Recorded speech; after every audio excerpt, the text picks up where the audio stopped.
이 세상은 하나님의 말씀대로 살아가며 그 법도와 율례를 지키는 세상이 아닙니다.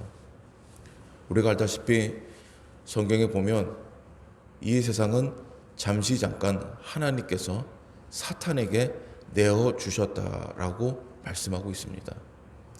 그래서 하나님의 말씀으로 지어지고 하나님의 명령으로 세워진 에덴 동산의 그 규칙과 말씀, 하나님의 정의와 공의와 율법이 지켜지는 게 아니라 사탄에게 내어준 바 된 이 세상은 끊임없이 하나님을 대적하고 또한 하나님을 믿는 사람들을 한 사람이라도 하나님을 믿지 못하기 위하여 사탄의 공격과 방해가 있습니다. 그 사탄의 공격과 방해의 방법들 중에 보면은 과거에는 예수 믿는 사람들을, 즉 예수님을 믿지 못하기 위하여 가진 방법 중에 무력과 공포와 또한 억압을 통해서 믿지 못하게 하였습니다. 그래서 많은 사람들이 그 두려움 앞에 떨면서 하나님을 믿지 못했고 하나님을 떠났습니다. 그런데 시간이 지나면 지날수록 하나님을 다 떠나는 게 아니라 그 속에서 반발심이 생겼습니다. 이거는 단순한 사람의 인간의 심성에 나오는 반발심이 아니라 그 중에 믿는 사람들 한둘이 모여서 여전히 예배가 되었고 여전히 하나님 믿는 사람들이 늘어나게 됐다는 것입니다. 이것은 기독교의 역사를 보면 끊임없이 나옵니다. 기독교에 박해가 있었지만은 박해 가운데 다시 한번 그들은 일어났고 예수를 믿었고 복음을 전파했습니다. 초대교회도 예루살렘에서 대제사장과 제사장을 비롯한 모든 사람들이 예수 믿는 자를 결박하였지만 교회는 더 왕성해졌습니다. 그리고 유태인들의 독일의 엄청난 억압 가운데 많은 사람들이 희생됐지만 그러나 여전히 하나님의 말씀으로 그 나라가 든든히 서가고 있습니다. 우리 한국 땅도 마찬가지입니다. 복음이 전파된 이후에 수많은 기독교의 억압이 있었지만은 결국에 다시 기독교는 살아나고 일어나고 복음의 역사가 세워졌습니다. 이렇게 사탄은 끊임없이 공격과 방해와 억압을 한다는 것입니다. 오늘 시편의 읽은 말씀 1절에서 3절에 있는 말씀이 바로 그런 말씀입니다. 반역을 시도하고 있다. 또 그리고 그들은 끊임없이 공격하며 무너뜨리려 하고 있다. 그렇지만 어떻습니까? 하나님은 이 결박을 끊으셨다라고 오늘 말씀이 나옵니다. 그리고 하나님 주신 말씀과 율법대로 그 말씀을 지켜 행하는 자를 하나님이 보호하신다는 것입니다. 그러면서 4절에서 6절에 있는 말씀에 보면 하나님은 이 사탄의 공격 앞에 전혀 두려워하지 말고 걱정하지 말라고 하십니다. 오히려 하나님은 비웃으신다고 말씀하고 있습니다. 즉 이들의 모든 행하는 게 결국엔 멸망에 이른다는 것이죠. 지금은 왕성해 보이지만, 지금은 강해 보이지만, 지금은 사탄이 이기는 것 같지만은 그러나 하나님의 때가 되면 사탄은 멸망하게 된다는 것을 하나님은 아시기 때문에 비웃으시고 있다는 겁니다. 그리고 하나님이 세우신 왕은 하나님이 반드시 일으키신다고 하십니다. 그게 바로 예수 그리스도죠. 세상 모든 사람들이 믿지 않고 메시아가 아니라고 말할지라도 하나님이 세우신 왕은 반드시 세워진다. 즉 하나님의 약속과 언약은 어떠한 사람들이 방해할지라도 믿지 않고 불신할지라도 불평할지라도 이루신다는 거예요. 우리가 아브라함을 하나님이 부르실 때 그냥 부르신 게 아니고 아브라함에게 약속을 주시고 불렀습니다. 이거 바로 커버넌트, 영어로 커버넌트, 언약이라고 합니다. 언약은 변질되지 않고 변함이 없습니다. 사람과 사람의 약속, 또한 민족과 민족의 약속, 나라와 나라의 약속들이 있죠.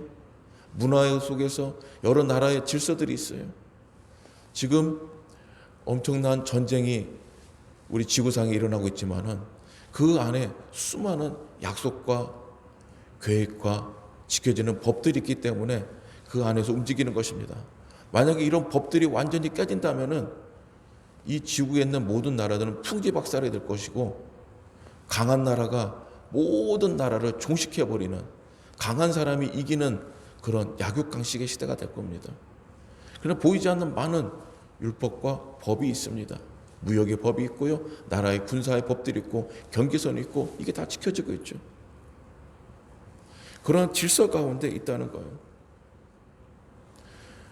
이 질서를 지키지 않으면 파괴가 됩니다.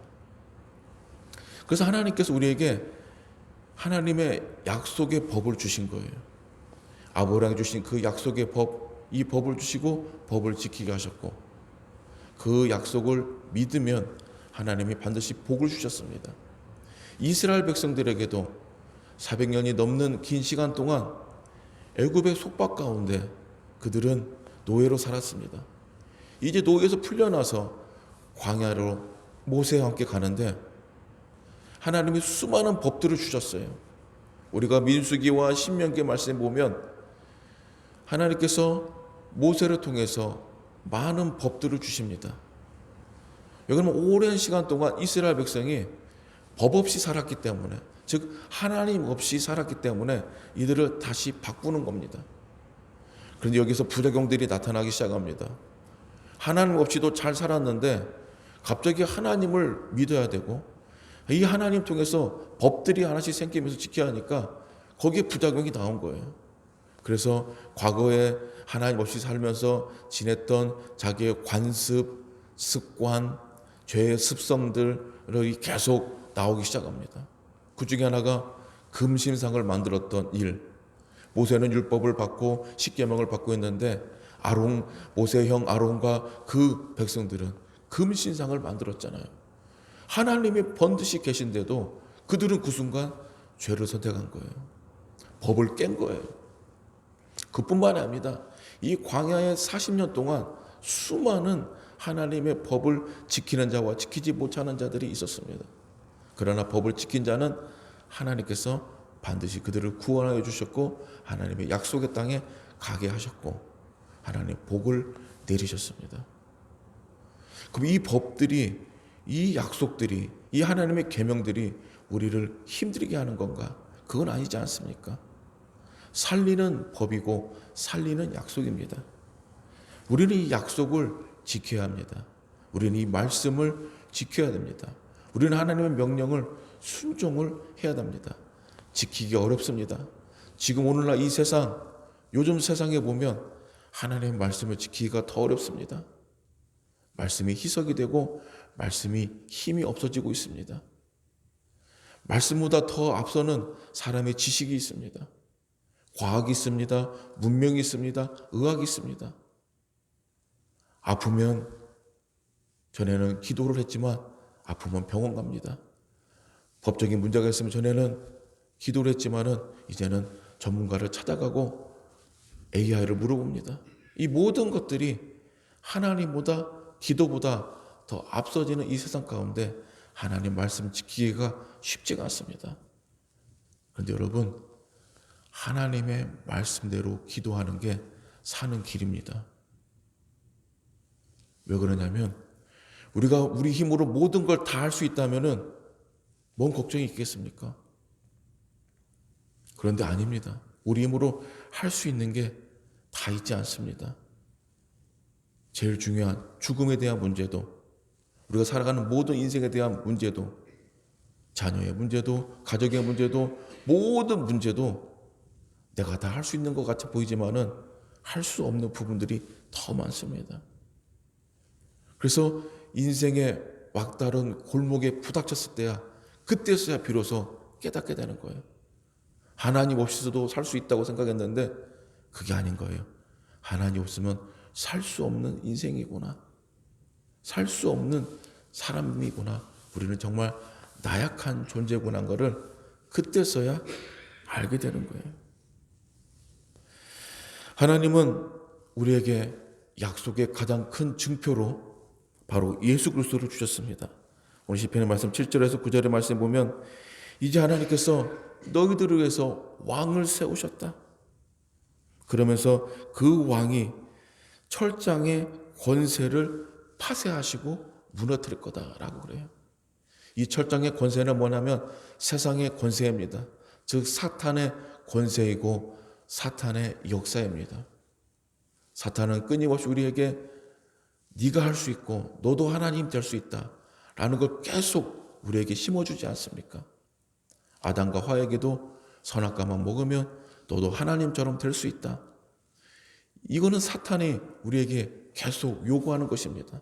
지금 오늘날 이 세상도 마찬가지예요. 기도하지 않아도 살 수 있어. 교회 나가지 않아도 아무 문제가 없어. 예수 믿지 않아도 걱정 없어. 돈이면 다 돼. 건강이 중요해. 물론 중요하죠. 중요하지 않다는 건 아닙니다. 그런데 그게 본질은 아니라는 것입니다. 그 이면에 우리를 계속 자극하고 유혹하는 게 무엇인지를 알아야 한다는 것이죠. 결국에 그 모든 부유와 내가 가지고 있는 소유가 나를 살리는 게 아니라 나를 넘어지게 한다는 걸 알아야 한다는 것이죠. 이 예수께서 사탄의 결박과 모든 철장을 깨부수신다는 거예요. 그게 쉽게 말하면 무슨 말씀이냐면은 우리가 이러한 유혹과 변경과 우리를 혼돈 가운데 빠지게 하는 이러한 잘못된 사상과 이론을 예수 그리스도의 그 이름으로 기도할 때 이겨낼 수가 있다는 것입니다. 그러면서 시편 기자는 10절에서 12절에 이렇게 말하고 있습니다. 너희들은 선택할 수 있는 것 딱 하나밖에 없다. 이것 저것 선택할 게 아니라 무엇을 선택해야 되냐? 여호와를 경외하는 걸 선택해라. 여러분, 경외라는 말은 단순히 그냥 누군가를 경배하고 높이는 걸 말하지 않습니다. 이 경외의 정확한 언어의 뜻, 영어 성경에 보면, 원문에 보면 두려워하고 떨며 그를 높이라는 의미가 있어요. 영어로는 fear예요. 두려워하고 떨며 높여라. 단순한 그냥 경배가 차원이 아니에요.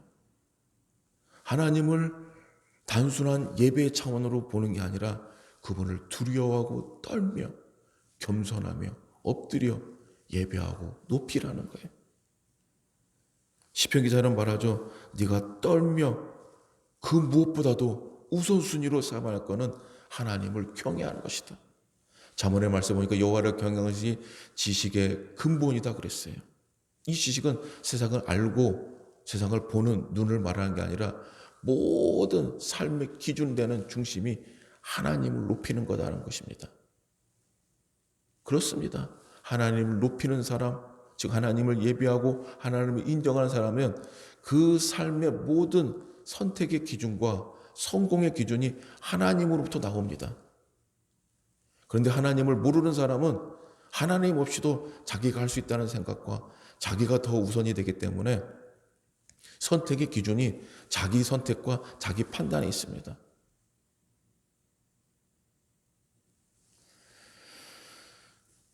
오늘 말씀의 결론은 그렇습니다. 시편 기자는 이렇게 말하고 있어요. 12절 말씀에 여호와께 피하는 모든 사람은 다 복이 있다. 네가 눈을 들어 산을 보고 너의 도움이 어디서 올까 봐라. 너를 도울 자는 여호와 하나님밖에 없다는 것입니다. 때로는 내가 의지했던 사람, 나를 도울 줄 알고 기대했던 사람, 물질, 건강, 이 모든 것들이 평생 나와 함께 할 것 같지만은 그렇지 않다는 거예요. 내가 피하고 내가 의지하고 바라볼 것은 하나님 한 분밖에 없다. 그래서 이 세상은, 사탄은 여전히 하나님 없이도 살 수 있어. 이제는 전과 세상이 같지 않아. 달라졌잖아. 잘 살잖아. 잘 먹을 수 있잖아. 중요한 게 바뀌었단 말이야. 라고 우리를 끊임없이 유혹하고 흔들지만 그건 아닙니다. 오늘 말씀에서 역사의 주관자이신 하나님, 우리 생사복을 이끄시고 주관하시는 분이 누구인지를 알라는 것입니다. 그 하나님 앞에 겸손히 그분을 떨며 경외하는 자, 하나님 앞에 피하는 자는 하나님이 복되게 하신다는 게 오늘 시편 1절에서 12절에 있는 말씀입니다. 이 말씀 우리가 붙들고 승리하는 모두가 되시기를 주님의 이름으로 축복합니다. 기도하겠습니다. 하나님 감사합니다. 여전히 우리를 흔들고 우리를 혼란스럽게 하는 게 많은 이 세대 가운데 진리가 무엇인지를 분별하여 바르게 알고 믿고 이 믿음을 지켜갈 수 있는 우리 모두가 되게 하여 주시옵소서. 이제는 나만 잘 믿으면 되는 게 아니라 다음 후손들까지도 잘 믿게 할 수 있는 것도 우리의 숙제이며 기도 제목입니다. 하나님의 약속은 어제나 오늘이나 내일이나 변함이 없습니다. 바뀌지 않았습니다.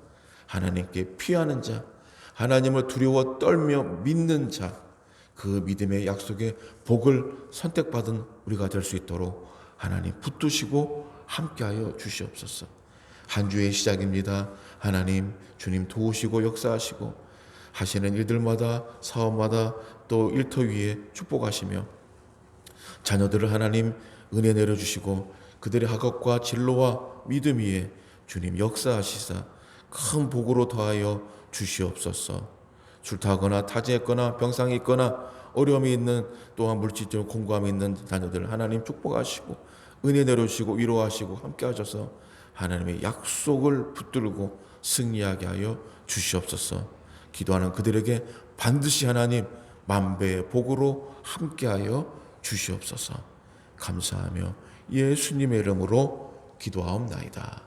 아멘.